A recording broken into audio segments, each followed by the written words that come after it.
Hey, what's going on, guys? The Horror Man back on the 31 Days of Halloween.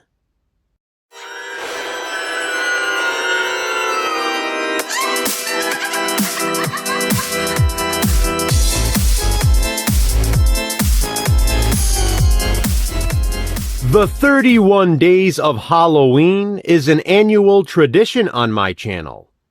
But this year, to switch things up, I'm covering 31 Days of Halloween sequels. More specifically, they will be sequels set on or around Halloween to films that have nothing to do with Halloween.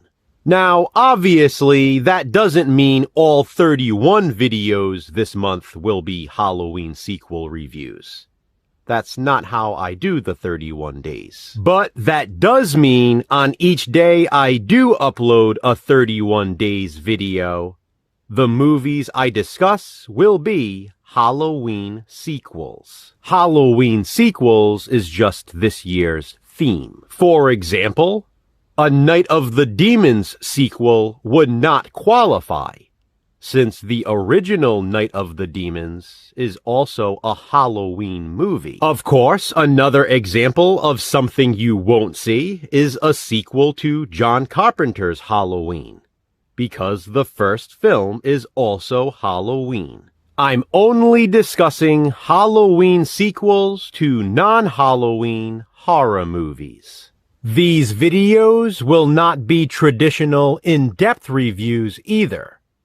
I'll maybe give a brief synopsis, share some thoughts, and explain the Halloween connection. And I've elected to stick with major franchises only, or at least sequels to well-known horror movies. And finally, I know there are other Halloween sequels to non-Halloween horror movies I've left out, but there are only so many days. So, I had to narrow it down. Today's pick for the 31 Days of Halloween sequels is Return of the Living Dead, Rave to the Grave.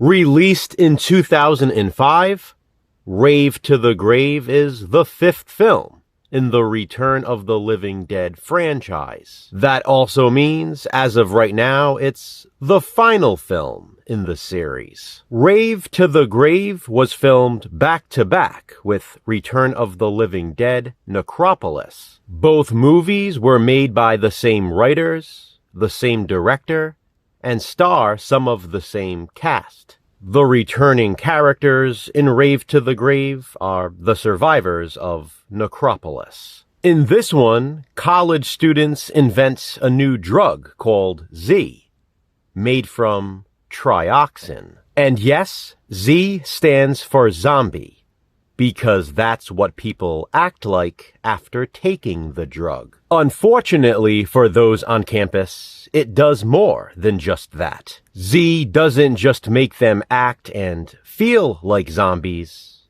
it turns them into literal zombies. And so now there is a zombie outbreak on the college campus. And guess when all of this takes place? Halloween. I think that's a really fun concept. As for the title, Rave to the Grave, that's in reference to the third act. The movie reaches its climax at a Halloween rave thrown by some of the college students. There are pumpkins and jack-o'-lanterns, Halloween decorations, Halloween graffiti, and the party guests come dressed in Halloween costumes. Of course, some of them just look like they're wearing masks because they're actual zombies. The interesting thing about Return of the Living Dead, Rave to the Grave being a Halloween sequel is the fact that the original Return of the Living Dead is more of a 4th of July horror movie. I mean, the events of that film begin on July 3rd, so I know a lot of people watch it around that time of year. Point being, Return of the Living Dead is not a Halloween movie, but Rave to the Grave is a Halloween sequel. Return of the Living Dead, Rave to the Grave is universally considered to be the worst of the Return of the Living Dead films. I gotta tell you though, it's not my least favorite. I actually prefer it over Necropolis. No, it's not as good as the first 3 movies, but I think it's a lot of fun. Rave to the Grave plays out like a sleazy college comedy meets zombie flick. The characters and their performances are cheesy but entertaining. There are some good practical gore effects. Rave to the Grave features a ton of gratuitous nudity throughout the film. It's good nudity too.